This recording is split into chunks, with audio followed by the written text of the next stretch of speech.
Discuss about the antenatal investigation. ये वाला video जो है ये वाला उन पेशेंट्स के लिए हेल्पफुल होगा जो ये कहते हैं कि हमें प्रेगनेंसी के दौरान कितनी बार इन्वेस्टिगेशन करवाने हैं, कौन कौन से इन्वेस्टिगेशन करवाने हैं और कितनी बार डॉक्टर को दिखाने में जाना चाहिए। इस चीज़ को समझने के लिए हमारे पास में दो चीज़ें होती है, एक होती है बेसिक केयर और एक होता है advance care. Antenatal investigation, antenatal investigation जो हम करवाते हैं वो हमारे पास में दो प्रकार के होते हैं। एक तो होते हैं बेसिक केयर, बेसिक, और एक होता है एडवांस केयर।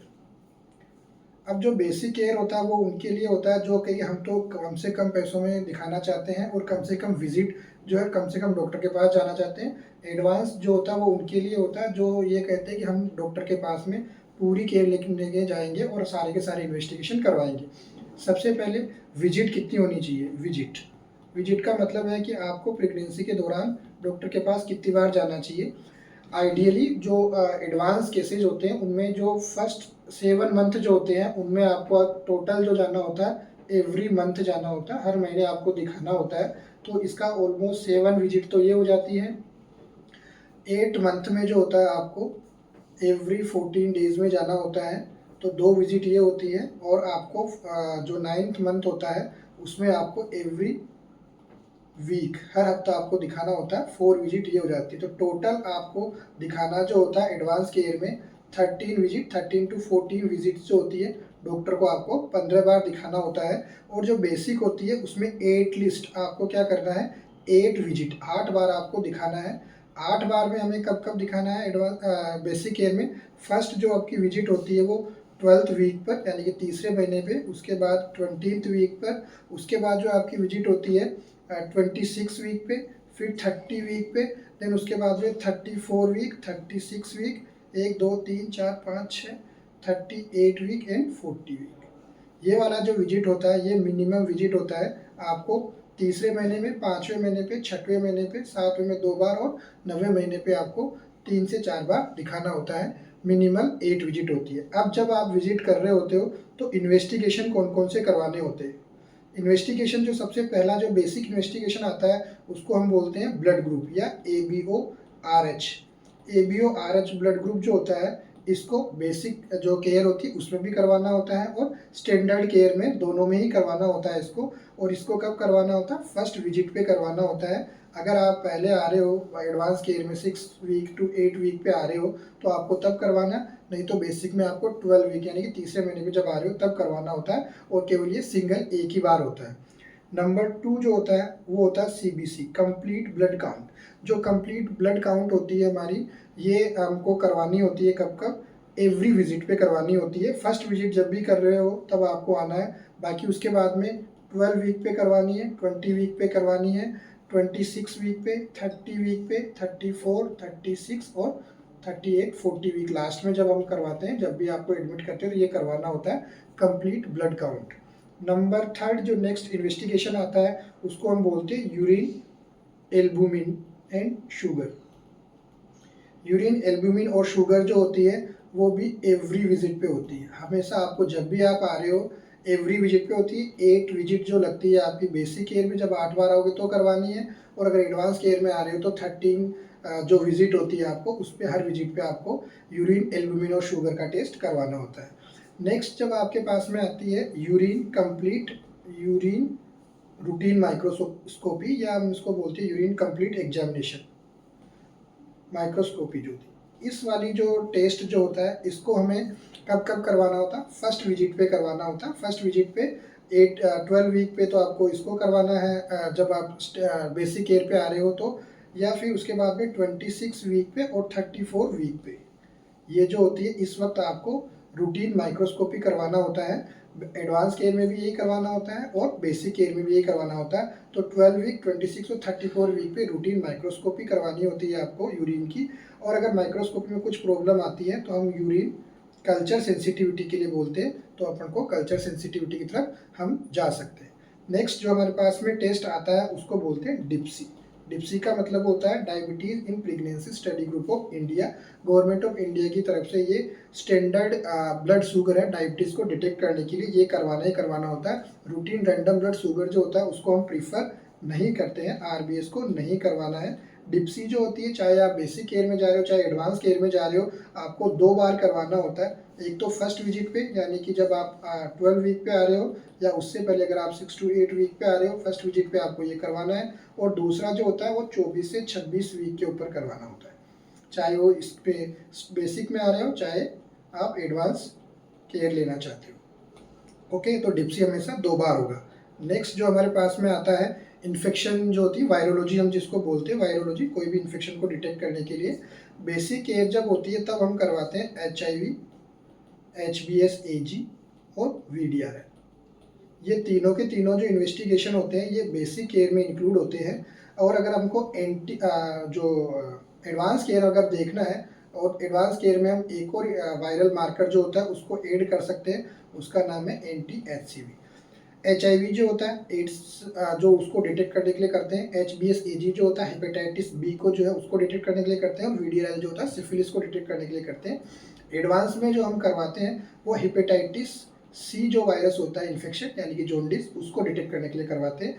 और ये कब करवाने होते हैं? ये केवल प्रेगनेंसी में एक बार, जब भी आप फर्स्ट विजिट पे आ रहे हो तो करवाना होता है। फर्स्ट विजिट 12 वीक या 6 to 8 वीक पे प्रेगनेंसी में केवल एक बार इनको करवाना होता है। नेक्स्ट जो हमारे पास में टेस्ट आता है उसको हम बोलते हैं थायराइड प्रोफाइल। थायराइड प्रोफाइल में हमें केवल और केवल TSH, serum thyroid stimulating hormone जो होता है उसको करवाना है। ये भी हमें सिंगल टाइम ही करवाना होता है, फर्स्ट विजिट पे करवाना होता है। बाद में करवाने में थोड़ा सा इसका इम्पोर्टेंस कम हो जाता है। या तो आप 12 वीक पे करवा लो, या फिर जब आप 6 to 8 वीक पे एडवांस केयर में आ रहे हो तो उस वक्त आपको करवाना है TSH। T3 और T4 जो होता है, फ्री T3 और T4, उसको रूटीनली नहीं करवाना होता है। अगर TSH एबनॉर्मल आता है तभी हम किसकी तरफ जाते हैं? फ्री T3 और फ्री T4 की तरफ जाते हैं। नेक्स्ट जो इन्वेस्टिगेशन होता है उसको बोलते हैं, जो सारे पेशेंट आते हैं कि सर सारे इन्वेस्टिगेशन मत करवाओ, बस क्या आप तो हमारी सोनोग्राफी करवा दो, तो USG फीटल वेल बीइंग। अब जो होती है सोनोग्राफी हमें कब करवानी होती है, जो ये मैं बता रहा हूँ आइडियली आपको कितनी सोनोग्राफी बनती है। फर्स्ट जो USG होती है उसको हम बोलते हैं डेटिंग स्कैन। नंबर 2 जो सोनोग्राफी होती है उसको हम बोलते हैं anti-NB स्कैन। थर्ड जो सोनोग्राफी होती है उसको हम बोलते हैं लेवल 2 स्कैन। और जो फोर्थ सोनोग्राफी होती है उसको बोलते हैं हम ग्रोथ स्कैन। ठीक है। डेटिंग स्कैन जो होती है वो 6 to 8 वीक पे करवाते हैं। anti-NB स्कैन जो होती है 11 वीक to 30 वीक 6 डेज पे, 12 से 13 वीक पे तीसरे महीने में करवाते हैं। ये वाली जो सोनोग्राफी होती है लेवल 2 सोनोग्राफी 20 से 24 वीक, यानी कि जब 5वां महीना खत्म हो रहा होता है तब करवाते हैं। और ग्रोथ स्कैन जो होती है 32 से 34 वीक POG पे करवानी होती है, पीरियड ऑफ जेस्टेशन पे। ये वाली जो केयर होती है ये एडवांस केयर में इंक्लूड होती है। 1, 2, 3 और 4 सोनोग्राफी हमें करवानी है। लेकिन अगर आप बेसिक केयर की तरफ जाना चाहते हो, आपको बोले कि हम तो मिनिमम करवाएंगे, तो फर्स्ट सोनोग्राफी जब आप 12 वीक पे आते हो तो आपको anti-NB स्कैन करवानी होती है, ये करवाना ही करवाना है। और लेवल 2, ये दोनों के दोनों जो है फोक्सी की तरफ से रिकमेंडेशन है कि आपको केवल एटलीस्ट ये 2 सोनोग्राफी तो करवानी है। अगर आप ये ग्रोथ स्कैन नहीं करवा पाओ या डेटिंग स्कैन नहीं करवा पाओ तो भी काम चल जाएगा, बट एडवांस केयर में करवाना होता है। एडवांस केयर में एक चीज़ और ध्यान रखनी होती है कि कुछ सेलेक्टेड हाई रिस्क केसेज जो होते हैं, उन सेलेक्टेड हाई रिस्क केसेस में हमें USG कलर डॉपलर और करवानी होती है। कलर डॉपलर जो होती है यूनिवर्सल, सभी पेशेंट में करवाने की नीड नहीं है, केवल हाई रिस्क पेशेंट होते हैं उनमें करवानी होती है। और ये ऑलमोस्ट आपको 28 week to 32 week period of gestation जो होता है उसके आसपास आपको USG कलर डॉपलर करवानी होती है। नाउ नेक्स्ट जो हमारी बात आती है कि ये तो हमारे पास में मिनिमम बेसिक इन्वेस्टिगेशंस हो गए, हमें और बेटर केयर जाना है। एडवांस केयर के अंदर हम क्या क्या देख सकते हैं सर, कि हमें कोई तकलीफ नहीं हो, किसी भी प्रकार की समस्या नहीं हो। तो सबसे पहले जो हमने बोला था फ़र्क कहाँ आता है बेटर केयर के लिए, सबसे पहला तो विजिट में फ़र्क आ जाता है। विजिट आपकी जो 8 विजिट होती है उस 8 विजिट से बढ़ के आपका 13 to 15 विजिट हो जाती है पूरी प्रेगनेंसी के दौरान, तो आपको विजिट अच्छे से लेनी है। नंबर 2, हमने आपको एक anti-HCV वायरस का बताया था कि anti-HCV वायरस जो होता है उसको भी डिटेक्शन करवाते हैं। फर्स्ट जो आपका विजिट होता है उसके ऊपर करवाना बेटर केयर में। नंबर 3 जब हम बात करते हैं कि स्क्रीनिंग के लिए बोलते हैं कि स्क्रीनिंग करवानी होती है। अब ये स्क्रीनिंग किस किस चीज़ की होती है जो हम करते हैं? फर्स्ट जो स्क्रीनिंग होती है उसमें हम करते हैं थैलेसीमिया। थैलेसीमिया एक ब्लड का एनीमिया जो है वो होता है, इसको डिटेक्ट करने के लिए, या दूसरा एक और एनीमिया होता है जिसको हम बोलते हैं सिकल सेल एनीमिया। ये दोनों ही जो एनीमिया होते हैं ये प्रेगनेंसी में इसकी प्रेवलेंस इंडिया में अच्छी खासी है, तो आपके बेबी को ये नहीं हो इसके लिए हम क्या करवाते हैं, इलेक्ट्रोफोरेसिस जो होते हैं, इलेक्ट्रोफोरेसिस करवाते हैं, टेस्ट का नाम है, तो आप वो इलेक्ट्रोफोरेसिस करवा सकते हो ताकि ये एनीमिया होने के चांसेज आपके बेबी में कम हो जाए। नंबर 2 जो होता है वो होता है डाउन सिंड्रोम की स्क्रीनिंग। ये बहुत ही इंपॉर्टेंट स्क्रीनिंग होती है।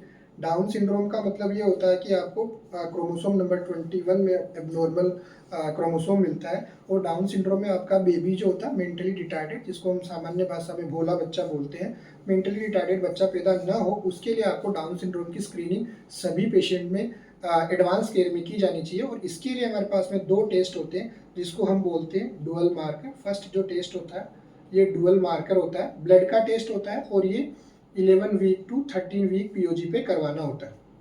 इसके साथ में जब हम 13 वीक पे यूएसजी एंटी एनबी स्कैन करवा रहे होते हैं, इसका मतलब क्या होता है, nuchal translucency and nasal bone scan होती है, जिसकी वजह से हम इन दोनों को मिला के कंबाइंड स्क्रीनिंग बोलते हैं इसको। और इस कंबाइंड स्क्रीनिंग से हमारे को क्या पता चलता है, ऑलमोस्ट 90% हमें पता चल जाता है कि ये डुअल सिंड्रोम जो डाउन सिंड्रोम है वो आपके बेबी में नहीं होगा। नंबर 3 जो हम स्क्रीनिंग कर रहे हैं उसका जो जिसके लिए हम स्क्रीनिंग कर रहे हैं वो होती है स्क्रीनिंग फॉर पीआईएच। पीआईएच भी बहुत कॉमन पाया जाता है। पीआईएच का मतलब होता है pregnancy induced hypertension. Pregnancy induced hypertension इसका मतलब ये होता है कि आपका प्रेगनेंसी की वजह से बीपी बढ़ जाता है। अगर बीपी बढ़ता है तो आपको एक्लेम्शिया हो सकता है, तान आ सकती है जिसको हम बोलते हैं, और बेबी खत्म हो सकता है। तो हमें पहले से ही ध्यान रखना होता है। स्पेशल स्कोर होते हैं जिसको हम बोलते हैं जेस्टोसिस स्कोर यूज़ करते हैं हम लोग इसके लिए। वो आपका एडवांस केयर में डॉक्टर आपको लिख के देता है, कुछ हाई रिस्क फैक्टर होते हैं उनको कैलकुलेट करता है और सॉफ्टवेयर से जेस्टोसिस स्कोर निकाल के आपको बता देता है कि पीआईएच होने के चांसेस है या नहीं है। इसके अलावा कुछ एडिशनल स्क्रीनिंग करते हैं हम आपको। एडिशनल स्क्रीनिंग का मतलब ये होता है कि कुछ कुछ ऐसी बीमारियां होती है जो आपको हो सकती है, अगर आपके वो अंदर है तो वो बच्चे को भी इन्फेक्ट कर सकती है, फीटल इन्फेक्शन हो सकते हैं, लाइक कि जिसके लिए TORCH, toxoplasma, rubella, rabies, cytomegalovirus, herpes, ये वाले जो सारे जो इन्फेक्शन होते हैं इसकी हम स्क्रीनिंग कर सकते हैं फीटल इन्फेक्शन के लिए। और इसके साथ साथ हम एक स्क्रीनिंग और करते हैं जिसको हम बोलते हैं फीटल ग्रोथ रेस्ट्रिक्शन। इसका मतलब ये होता है कि जो कभी भी बच्चा जो होता है अगर आपका वेट उसका कम होता है तो उसमें हम कलर डॉपलर, उसको हम जो मैं बताया था सेलेक्टेड केसेस के लिए जो ये कलर डॉपलर होती है ये एडवांस केयर में आती है, और ये कलर डॉपलर से हम एफजीआर का पता लगा सकते हैं। नेक्स्ट जो इसके बाद और स्क्रीनिंग जो हम बेटर केयर में करते हैं, screening for maternal health issues. Screening for maternal health issues. Maternal health issues में कोई भी मैटरनल जो डिजीज़ होती है, चाहे वो डायबिटीज हो, हाइपरटेंशन हो, एनीमिया हो, माल न्यूट्रिशन हो, या कोई भी मैटरनल इशू हो, एंजाइटी मेंटल इशू हो, लाइक एंजाइटी हो, डिप्रेशन हो, ये सारे के सारे जो इश्यूज होते हैं वो इसके अंदर एड्रेस किए जा सकते हैं। होप ये वीडियो आपको हेल्प करेगा, और आपको कौन से इन्वेस्टिगेशन करवाने हैं और कौन से इन्वेस्टिगेशन नहीं करवाने हैं वो आप इससे जान पाओगे। अगर फिर भी आपका कोई क्वेश्चंस होता है तो आप कमेंट बॉक्स में ज़रूर पूछ सकते हैं। मैं या मेरी टीम का कोई भी सदस्य जो है आपको आपके सवालों का जवाब देने की पूरी कोशिश करेगा। Thank you so much.